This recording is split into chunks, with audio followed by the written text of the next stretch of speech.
नमस्कार मंडळी, कसे आहात तुम्ही सगळे? मी संध्या सप्रे यूट्यूबवरील अमृताचे दोही या माझ्या आध्यात्मिक चॅनलमध्ये मी तुम्हा सगळ्यांचं स्वागत करते. माझी तुम्हाला अशी विनंती आहे की या आध्यात्मिक चॅनलमध्ये मी जे एपिसोड्स एक करते आहे ते जर तुम्हाला आवडत असतील तर तुम्ही सगळ्यांनी कृपया सबस्क्राईब करा, लाईक करा, शेअर करा अशी माझी तुम्हाला विनंती आहे. आजच्या एपिसोडमध्ये आपण अद्वैत सिद्धांत म्हणजे काय ते आपण बघणार आहोत. आपल्या संस्कृतीमध्ये वेद हे सगळ्यात प्राचीन वाङ्मय म्हणून समजलं जातं. या वेदांचा जो शेवटचा भाग आहे, वेदाचे एकूण 4 भाग पडतात: संहिता, ब्राह्मणे, आरण्यके आणि शेवटचा भाग हा उपनिषद हा समजला जातो. तर उपनिषद हे भारतीय तत्वज्ञानाचं अत्यंत सुंदर असं प्रदर्शन आहे. ऋषीमुनींनी आपल्या ब्रह्मांडातील त्या एकमेव सत्यतेचा अंतर्मुख होऊन घेतलेला हा शोध आहे. त्यामुळे प्रस्थानत्रयीमध्ये उपनिषदांना मानाचं स्थान आहे. आता प्रस्थानत्रयी म्हणजे काय? तर प्रस्थानत्रयी म्हणजे आपली अशी धारणा आहे की जर मनुष्याला आध्यात्मिक प्रगती जर करायची असेल तर त्यानं एका विशिष्ट मार्गानं चालायला हवं. विशिष्ट प्रकारची साधना, तपस्या वगैरे त्यामध्ये गृहीत धरलेल्या असतात. याला म्हणतात प्रस्थान, म्हणजे एका ठिकाणाहून दुसऱ्या ठिकाणी जाण्याचा मार्ग किंवा त्यासाठीचं साधन, किंवा आपल्याला असं म्हणता येईल की ईश्वर प्राप्तीचं साधन म्हणून प्रस्थानत्रयीकडे बघितलं जातं. आता या प्रस्थानत्रयीमध्ये कोणकोणते ग्रंथ त्याच्यामध्ये अंतर्भाव होतो? तर पौराणिक ज्या प्रस्थानत्रयी आहेत त्याच्यामध्ये महाभारत, रामायण आणि भागवत या 3 ग्रंथांचा समावेश होतो. आणि वैदिक प्रस्थानत्रयी जे आहे त्याच्यामध्ये उपनिषद, ब्रह्मसूत्र आणि भगवद्गीता या 3 अमूल्य ग्रंथांचा प्रस्थानत्रयीमध्ये समावेश होतो. या उपनिषदांमध्ये मी म्हटलं तसं अनेक ठिकाणी तत्त्वज्ञानपर चर्चा केलेली आहे. यामध्ये अद्वैत सिद्धांत बऱ्याच ठिकाणी मांडला गेलेला आहे. तोच अद्वैत सिद्धांत आज आपण इथे बघणार आहोत. मुख्य 3 प्रकारचे सिद्धांत हे उपनिषदांमधनं व्यक्त केले आहेत. ते म्हणजे एक अद्वैत सिद्धांत, दुसरा अद्वैत सिद्धांत आणि तिसरा विशिष्टाद्वैत सिद्धांत. आज आपण या एपिसोडमध्ये अद्वैत सिद्धांत म्हणजे काय ते आपण समजून घेणार आहोत. या प्रस्थानत्रयी बरोबरच म्हणजे आध्यात्मिक उन्नतीसाठी हे जे ग्रंथ अनमोल आहेत त्याबरोबरच बरं का, ब्रह्मसूत्रामध्ये 6 दर्शनं मांडली गेली आहेत. ती पण अत्यंत महत्त्वाची समजली जातात. दर्शन म्हणजे काय? तर त्याचा अर्थ असं सांगता येईल की ईश्वराचं दर्शन किंवा आत्मसाक्षात्कार, आणि ते घडण्यासाठी जे सहाय्यभूत साधनं असतात त्यांना दर्शनं असं म्हटलं जातं. आपल्या संस्कृतीमध्ये 6 दर्शनं प्रमुख मानली गेलेली आहेत. एक आहे न्यायदर्शन, त्याचे प्रवर्तक गौतम ऋषी आहेत. दुसरं आहे वैशेषिक दर्शन, त्याचे प्रवर्तक कणाद ऋषी आहेत. तिसरं आहे सांख्य दर्शन, त्याचे प्रवर्तक कपिल मुनी आहेत. चौथं आहे योग दर्शन, त्याचे प्रवर्तक पतंजली मुनी आहेत. 5वं जे आहे त्याला पूर्वमीमांसा असं म्हटलं जातं आणि त्याचे प्रवर्तक हे जैमिनी ऋषी आहेत. आणि 6वा जो आहे तो आहे उत्तर मीमांसा, त्याचे प्रवर्तक महर्षी व्यास आहेत. अशी 6 प्रमुख दर्शनं आणि प्रस्थानत्रय हे सगळं मिळून साधक त्यांच्या सहाय्यानं आत्मोन्नती करू शकतो. आता वळूया अद्वैत वेदांताकडे. वेदांत म्हणजे उपनिषद. उपनिषदांमध्ये अद्वैताचा जयघोष बऱ्याच ठिकाणी केलेला आहे. अद्वैताचा अर्थ काय आहे?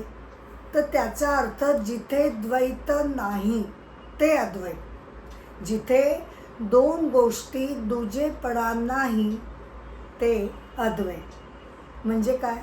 तर सगळ्या अखिल जगतामध्ये बरं का, एकमेव परब्रह्माची सत्ता ही एकमेव सत्य आहे असं अद्वैत वेदांत सांगतो. या अखिल सृष्टीच्या मागे आधारभूत असं जे चैतन्य तत्व आहे, आत्मतत्व जे आहे, ते चैतन्य तत्व म्हणजे सृष्टीच्या मुळाशी जे चैतन्य तत्व आहे तेच चैतन्य तत्व मनुष्याच्या शरीरामध्ये सुद्धा वसलेलं आहे.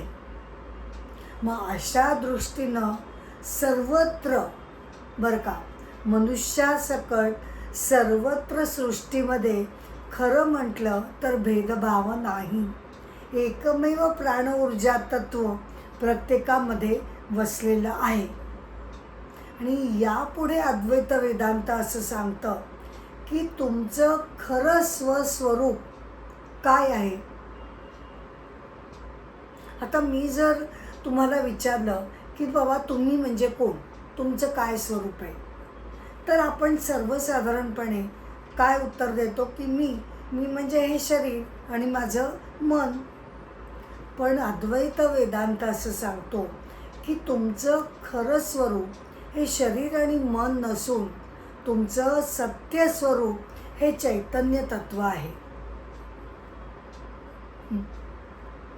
आता हे ऐकलं पण तरीसुद्धा आपला पटकन विश्वास बसू शकत नाही, नाही का? कारण हजारो जन्मांचे पूर्वसंस्कार, पूर्ववासना, पूर्वग्रह यांनी आपली अशी एक धारणा झालेली आहे, अगदी मजबूत अशी धारणा की मी म्हणजे शरीर आणि मन आहे.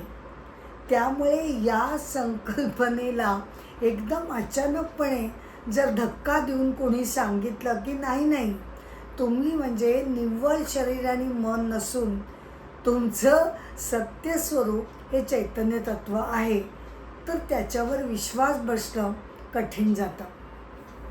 मग केवळ उपनिषद म्हणतात, ऋषीमुनी म्हणतात म्हणून आपण या गोष्टीवर विश्वास ठेवायचा का? की हो बाबा तुम्ही म्हणताय ना, तर आमचं खरं स्वरूप हे चैतन्य तत्व आहे.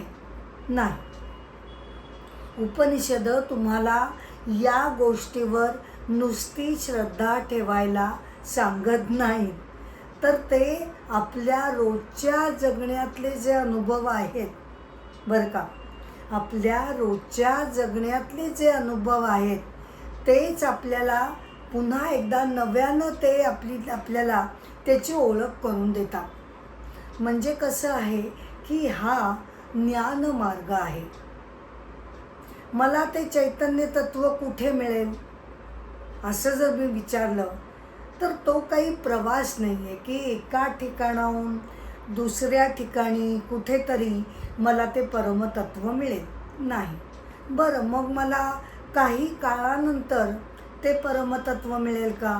म्हणजे मृत्यूनंतर स्वर्गामध्ये कधीतरी मला ते मिळेल का? तर नाही. बरं, मग ते कुठल्या तरी एका विशिष्ट व्यक्तीमध्ये मला ते परमतत्व मिळेल का? नाही. या तिन्ही प्रश्नाची उत्तरं उपनिषद नाही देतो. आणि तो काय सांगतो की ते परमतत्व शोधण्यासाठी तुम्हाला कुठेही जायची गरज नाही, काही काळ थांबायची गरज नाही, कोणत्याही विशिष्ट व्यक्तीमध्ये ते मिळेल अशी आशा धरायची गरज नाही, तर ते तुमच्यामध्येच आहे. प्रत्येक व्यक्तीच्या शरीरामध्ये ते आधीपासूनचं चैतन्य तत्व आहेच. मग ते जर आहे तर मग ते मला मिळत का नाही, नाही का, ते मला सापडत का नाही? तर केवळ अज्ञानामुळे आपली अशी घट्ट समजूत झालेली आहे की मी म्हणजे निव्वळ शरीर आणि मन असल्यामुळे मला त्या चैतन्य तत्वाचा पुनर्शोध लागू शकत नाही. मी पुनर्शोध असं का म्हणते की शोध आपण कुठल्या गोष्टींचा घेतो, नव्यानं एखादी गोष्ट आपल्याला मिळवायची असेल तर. पण हे तत्व, ईश्वरीय तत्व माझ्यामध्येच सामावलेलं आहे. ते उपनिषद केवळ आपल्याला आपले डोळे उघडून आपल्याला त्याच्याकडे निर्देश करून दाखवतात की हे तुमच्यामध्ये ते आहेच. तर त्यासाठी बरं का 3 वेगवेगळ्या प्रकारचे उपाय सांगितले जातात की ज्याद्वारे तर्कशुद्धदृष्ट्या आपल्याला आपल्यातील ईश्वरीय तत्वाचा अंदाज बांधता येतो. त्यापैकी पहिला उपाय किंवा पहिली पद्धत जी आहे ती आहे दृक्दृश्य विवेक. दृक्दृश्य विवेक म्हणजे काय की जो बघणारा आहे आणि जे बघितलं जातं ते, या 2 गोष्टी वेगवेगळ्या असतात, नाही का. जो बघणारा आहे आणि जे बघितलं जातं ते, या दोन्ही गोष्टी वेगवेगळ्या असतात. उदाहरणार्थ, माझ्या डोळ्यांनी मी समोरचं टेबल बघत आहे. तर आता काय झालं, टेबल ही गोष्ट वेगळी आहे. डोळा हा बघणारा असल्यामुळे तो बघणारा वेगळा आणि बघितले गेलेलं टेबल, ह्या दोन्ही वेगवेगळ्या गोष्टी आहेत. त्यानंतर आता या डोळ्याला बघणारं कोण आहे? डोळ्याला जरी आपण प्रत्यक्षपणे बघू शकत नसलो तरीसुद्धा मनाला डोळ्याची एकूण परिस्थिती, बाबा चांगले आहेत, त्याच्यामध्ये काही बिघाड झाला आहे का, या दृष्टीनं मन डोळ्यांना बघू शकतं, नाही का. त्यामुळे या डोळ्यांना कोण बघत आहे? या डोळ्यांना मन बघत आहे. आणि आता या मनाला बघणारा कोण आहे? या मनाला बघणारा जो आहे तो मी आहे. ते चैतन्य तत्व मनाला बघत आहे. का? कारण मन हे बघितलं जातं, अनुभवलं जातं. कधीकधी माझं मन निराश असतं, कधीकधी मी अतिशय आनंदी असते. मनाचे हे सगळे हेलकावे हा जो बघणारा आहे, आतील जो साक्षी आहे, तो हे मनाचे सगळे बदल, बारकावे हे निहाळत असतो. त्यामुळे जे बघितलं जातं ते म्हणजे मन, आणि त्याला अनुभवणारा, त्याला बघणारा, त्याला साक्षी असणारा मी, ह्या 2 गोष्टी वेगवेगळ्या आहेत. आता शरीराबद्दल आपण बघूया. मी म्हणजे शरीर नाही. का? कारण शरीर ही सुद्धा एक गोष्ट आहे, वस्तू आहे की जी मी अनुभवते, बघते, पाहते. त्यामुळे बघणारा वेगळा आणि जे बघितलं जातं शरीर ते वेगळं. शरीरामध्ये अनेक बदल होत असतात. जसं आपण आता मनामधले बदल बघितले, कधी आनंदी, कधी दुःखी, त्याचप्रमाणे शरीरामध्ये सुद्धा असंख्य बदल घडत असतात. बालपणापासून ते प्रौढावस्थेपर्यंत अनेक बदल आपण अनुभवत असतो.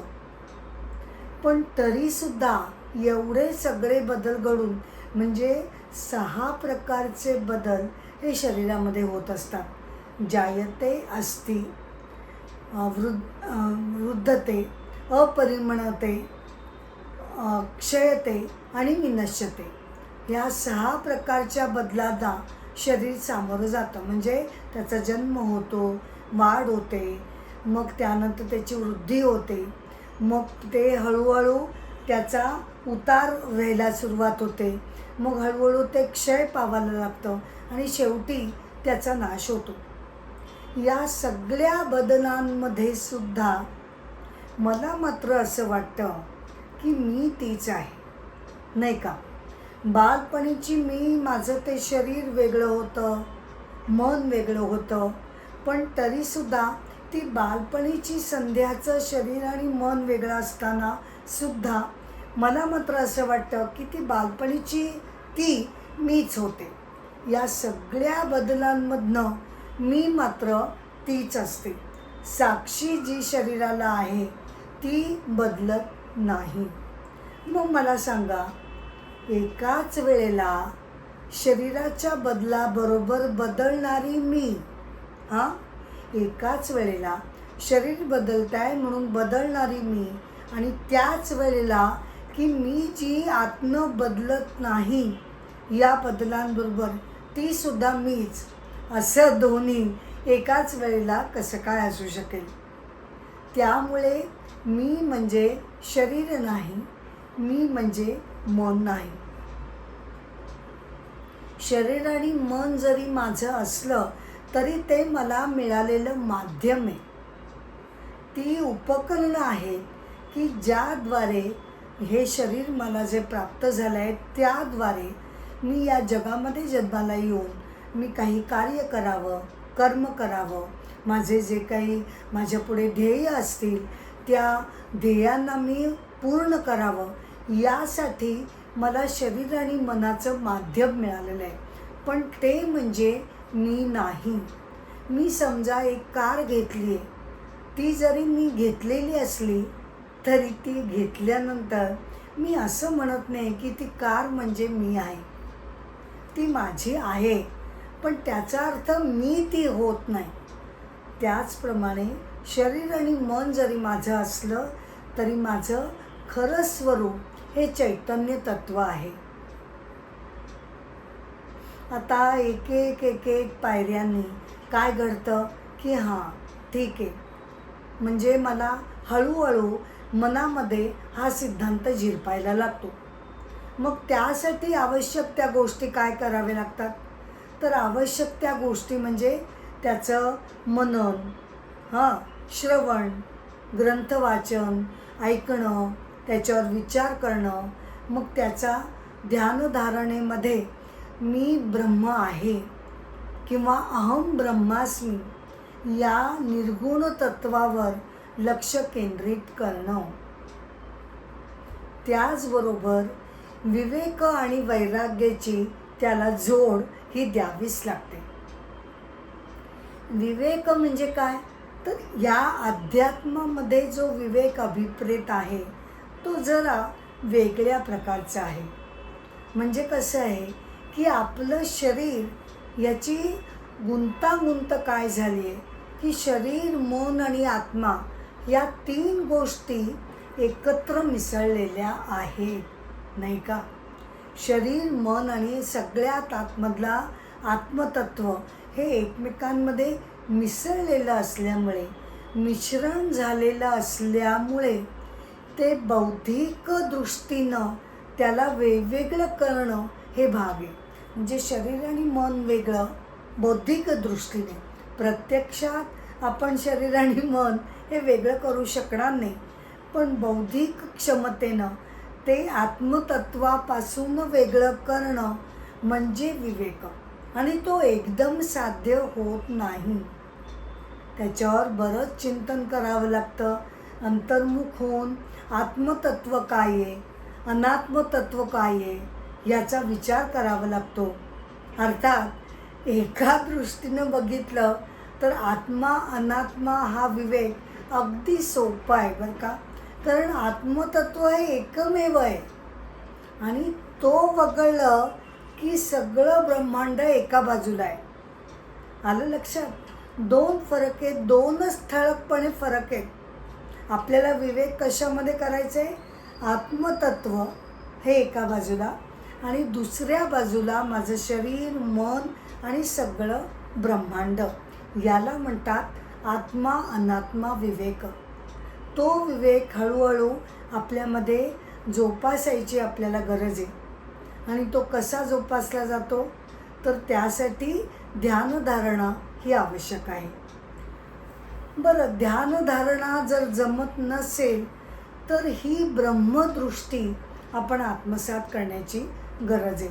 म्हणजे काय की व्यवहारामध्ये वागताना, एकमेकाशी बोलताना, वावरताना तेव्हासुद्धा आपण हे भान ठेवणं गरजेचं आहे की ही विविधता दिसते खरी, पण सगळ्यांमध्ये तेच एक परमतत्व असल्यामुळे आपलं सगळ्यांचं खरं स्वरूप एकच आहे. याचं आत्मतत्व, त्याचं आत्मतत्व, याचं पण आत्मतत्व. मग मध्ये जर बरोबरची खूण केली तर काय समीकरण होतं? ए बरोबर बी बरोबर सी. लाखो मनुष्य जमा होऊ देत नका. हां, अगदी सगळी गर्दी जरी जमली, मनुष्य ए बी सी डी, मनुष्य वेगळे, शरीरं वेगळी, पण आतलं आत्मतत्व ए बरोबर ए बरोबर ए बरोबर ए. त्यामुळे समीकरण असं होतं की वरवरची आवरणं फक्त वेगळी आहेत, आपण सगळेजण एक आहोत. अशा दृष्टीनं आपण हळूहळू जगाकडे जर बघायला शिकलो तर बऱ्याच गोष्टी आपल्यामध्ये घडून येतात. अगदी मी काय म्हणते की ते जरी आत्मज्ञान नाही झालं, अगदी आपल्याला पूर्ण त्याचा प्रत्यय, त्याचा आत्मतत्वाचा साक्षात्कार जरी झाला नाही तरी बऱ्याच चांगल्या गोष्टी आपल्या आयुष्यामध्ये घडून येतात.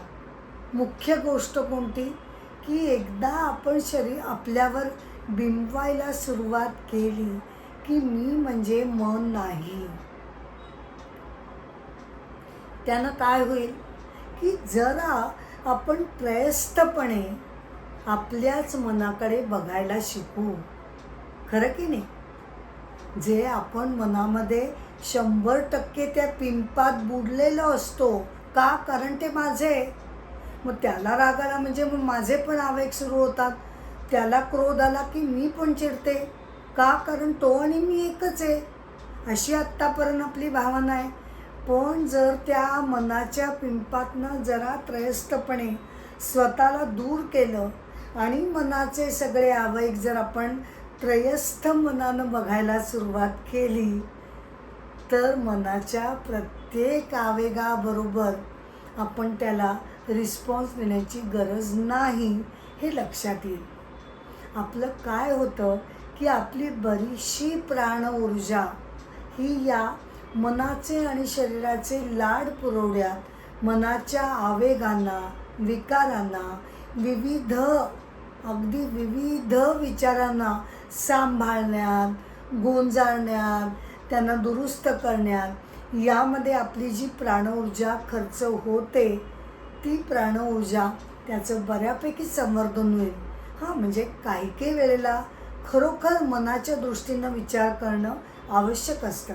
परिस्थिती कधी बिकट येते, कधी शरीर मन एकाग्रतेनं त्याच्यावर विचार करणं, त्यावर तोडगा काढणं असं घडू शकतं. पण असे आयुष्यातले जे प्रसंग असतात ते जर वगळले तर बाकी 80% संवेदना या विनाकारण बुडबुड्यासारख्या वरती येत राहतात आणि त्यानं आपली प्राणऊर्जा विनाकारण त्या गोष्टींवर विचार करण्यामध्ये खर्च होऊन जाते.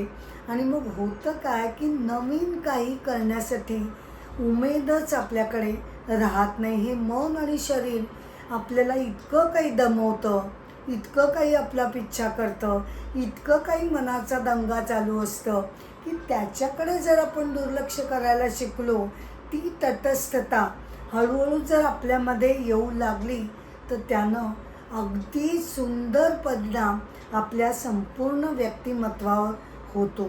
आपलं मन बुद्धी हे सुसंघटित व्हायला लागतं, शांत व्हायला लागतं आणि शांत चित्त मनातून अनेक सुंदर विचार, आपल्यामध्ये जे काही क्षमता असतील, जे काही कौशल्य असतील ती हळूहळू वरती यायला लागतात. आपणच आपल्याला आपल्या क्षमतांना खाली दाबून ठेवलेलं असतं. त्या सगळ्या क्षमता हळूहळू कमळाप्रमाणे वरती उगवायला लागतात आणि आपलं व्यक्तिमत्व हे अतिशय वेगळ्या प्रकारे समृद्ध व्हायला सुरुवात होते. त्यामुळे मी असं म्हणेन की अगदी ज्ञानी साधकांप्रमाणे जरी आपल्याला ध्यानधारणा करणं, चिंतन मनन करणं रोजच्या व्यापांमुळे जमत नसेल, तरीसुद्धा दिवसातली एक 5-10 मिनटं जरी आपण त्यासाठी वेगळी ठेवली तरीसुद्धा आपली प्रगती हळूहळू व्हायला लागते.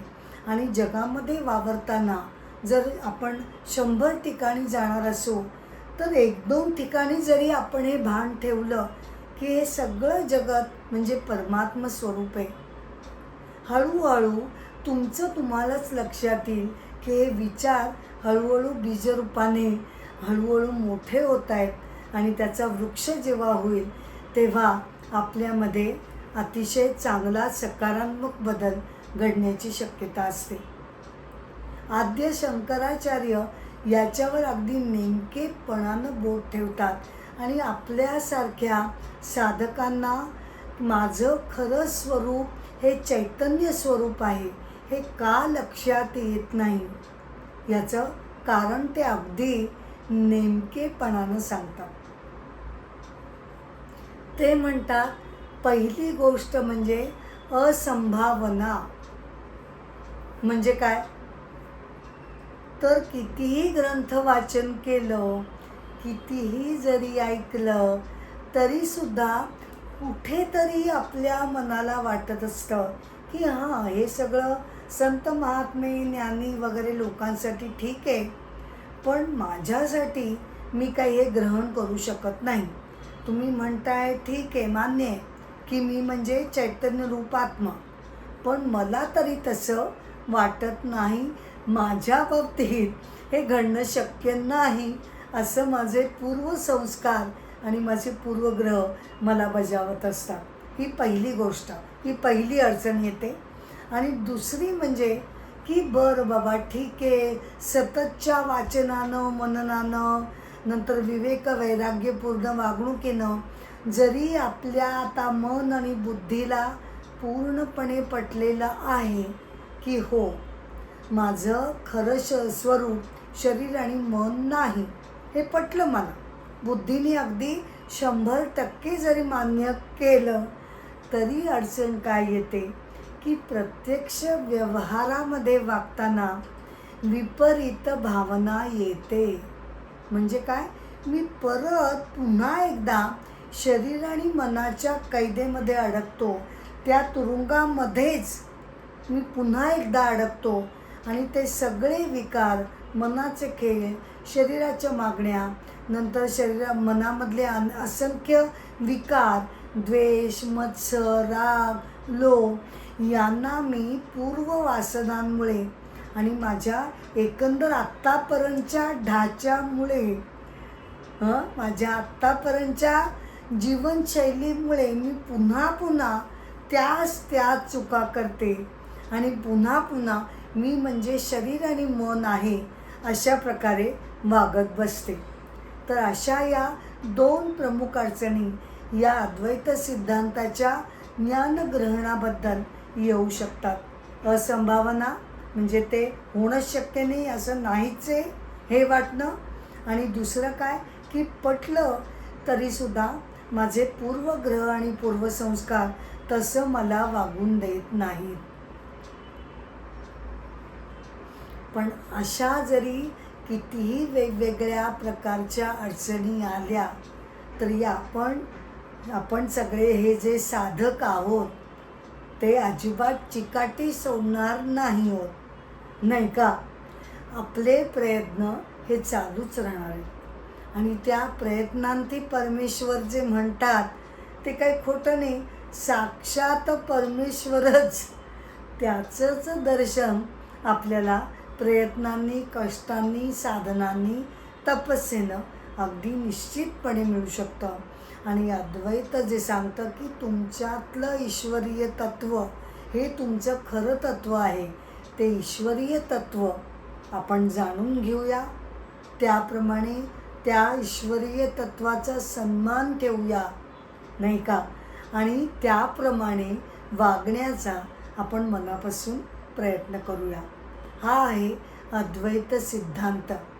पुढे सुद्धा आता मी भगवद्गीता निरूपणाला जेव्हा सुरुवात करीन तेव्हा अनेक वेळेला याबद्दल वेगवेगळे उपाय पद्धती याबद्दल आपलं बोलणं होईलच. आत्ता हा एपिसोड मी इथे थांबवते, पण नेहमीप्रमाणेच परत एकदा सांगते की हा एपिसोड जरी इथे मी थांबवत असले तरी आता मी लवकरच भगवद्गीतेमधील संपूर्ण अध्यायांच्या संपूर्ण निरूपणाला लवकरच सुरुवात करणार आहे. गेली 6 वर्ष मी ऑनलाईन आणि ऑफलाईन भगवद्गीता वर्ग निरूपण वर्ग हे चालवत आहे. तर आता ते लवकरच सुरू करण्याचा माझा विचार आहे.